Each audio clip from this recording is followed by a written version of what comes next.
The Old West was a time of exploration, expansion, and lawlessness. While it was a period of great opportunity, it was also characterized by the presence of ruthless outlaws who defied the law and created a reign of terror in the untamed frontier. In this video, we will delve into the lives and exploits of some of the most dangerous outlaws of the Old West, whose names have become synonymous with lawlessness and violence.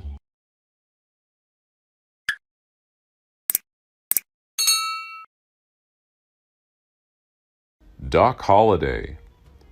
John Henry Holliday, better known as Doc Holliday, spent most of his life enforcing the law rather than breaking the law, but he had enough dubious events during his lifetime to make this list.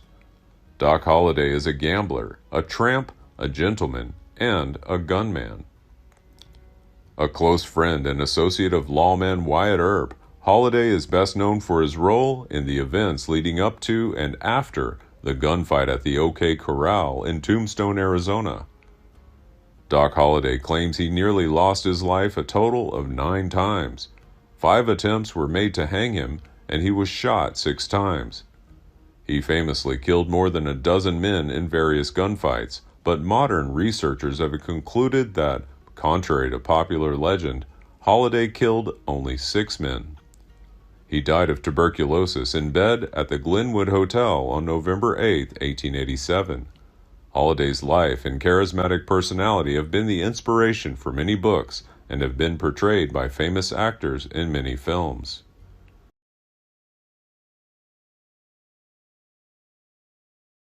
Jim Miller. James Jim Brown Miller is one of the most notorious and violent figures in the history of the Old West. Born October 25, 1866, in Van Buren, Arkansas, to Jacob and Cynthia Basham Miller. Miller was a law officer, Texas Ranger, outlaw, and professional killer. It is believed that he's responsible for the deaths of at least 12 individuals in gunfights, with potentially more victims linked to his participation in outlaw activities and missions. He usually exhibits a well-groomed appearance, impeccable manners, and does not smoke or drink, and attends church regularly. Therefore, he is nicknamed Deacon Miller. Beneath this facade, however, lurks a cold-blooded predator. Jim Miller was lynched in Ada, Oklahoma in 1909, along with 3 other men, by a mob of residents angry that he had assassinated a former deputy U.S. Marshal. Eventually, Miller's body was brought back to Texas, where he was buried at Oakwood Cemetery in Fort Worth.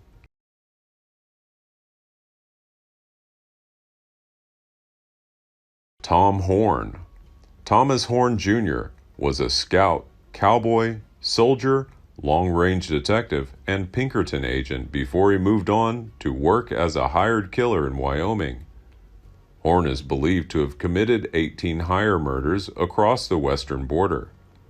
However, it was his conviction in 1902 for killing 14-year-old Willie Nickel near Iron Mountain, Wyoming, that determined his fate.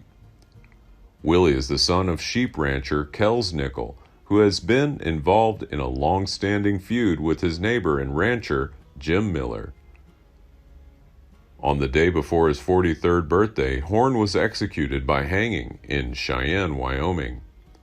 While in prison, Horn wrote his autobiography, Life of Tom Horn, Government Scout and Interpreter, published in 1904.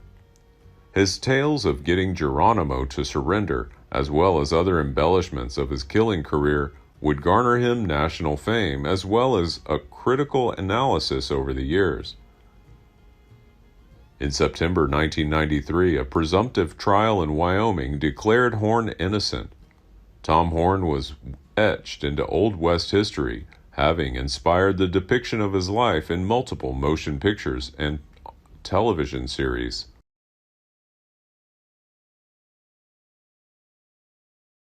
John Wesley Harden. John Wesley Harden, a notorious American outlaw and gunman, emerged as a controversial folk figure in the Old West. Born on May 26, 1853, Harden was entangled in the law from an early age, often embroiled in conflicts. At the age of 15, he killed his first man, claiming he did so in self-defense. Although he boasted of having taken the lives of 42 men, contemporary reports put the lower number at 26. Harden's life took a turning point in 1877 when, at the age of 23, he was found guilty of murder and received a lengthy sentence of 24 years in prison.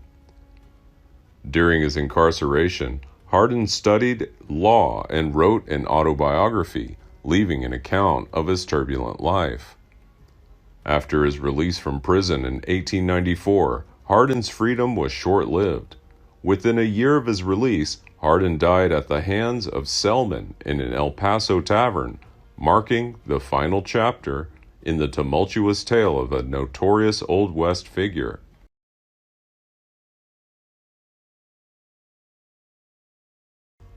Billy the Kid. Henry McCarty, alias William Henry Bonney, born November 23, 1859, and better known as Billy the Kid, was a notorious outlaw of the Old West.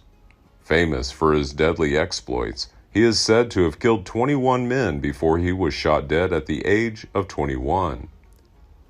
Billy the Kid made his mark during the infamous Lincoln County War in New Mexico, where he allegedly committed 3 murders.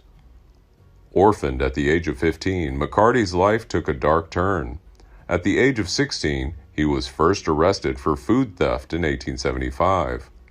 Just 10 days later, he participated in a robbery at a laundromat, and although he was recaptured, he managed to escape.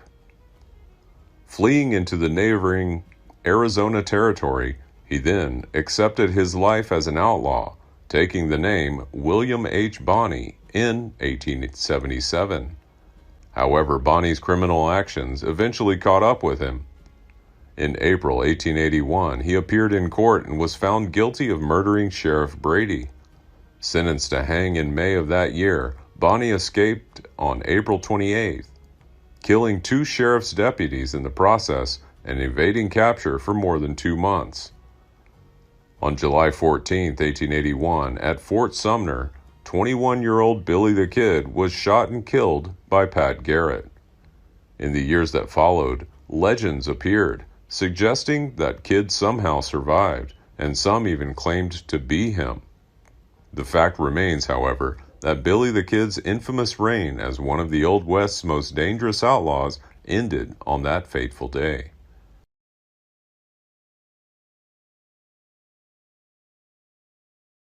Clay Allison. Robert A. Clay Allison, better known as Clay Allison, was a noted ranch owner, cattle broker, and brutal gunman during the turbulent times of the Old West. Allison was born on September 2, 1840, in Waynesboro, Tennessee, to Jeremiah and Mariah Brown Allison. On October 15, 1861, he enlisted with the Confederate States Army in Captain W. H. Jackson's artillery battery. Allison's reputation is synonymous with violence. He has survived a number of one-on-one gun and knife fights with lawmen. His involvement in illegal activities range from confrontations with law enforcement to participating in unauthorized executions. During one drunken episode, Allison blatantly rode through town almost naked, wearing only his gun belt. Subsequent reports confirmed that his recklessness posed not only a threat to others but also to himself, as he accidentally shot himself in the foot. Responding to a Missouri newspaper, Clay Allison claimed that he had committed 15 murders. However, his eventual life ended tragically on July 1, 1887. While attempting to stabilize a wayward supply wagon, a sack of grain slipped from its course, causing Allison to fall from the wagon. Unfortunately, a wheel ran over him, causing him to break his neck. At the age of 45, Clay Allison breathed his last. The next day, he was buried at Pecos Cemetery, where hundreds are said to have attended his funeral. The Old West was a land of both opportunity and danger, and these outlaws seized the opportunities for criminal exploits. Their daring actions and audacious escapes continue to capture the imagination and have become an indelible part of the lore of the American frontier. While they may have been celebrated by some as anti-heroes, the legacy of these dangerous outlaws is a reminder of the lawlessness and challenges that characterize this tumultuous era in American history. Please like and share if you find the video content interesting and useful. Don't forget to subscribe to the channel and comment below so as not to miss the upcoming interesting videos.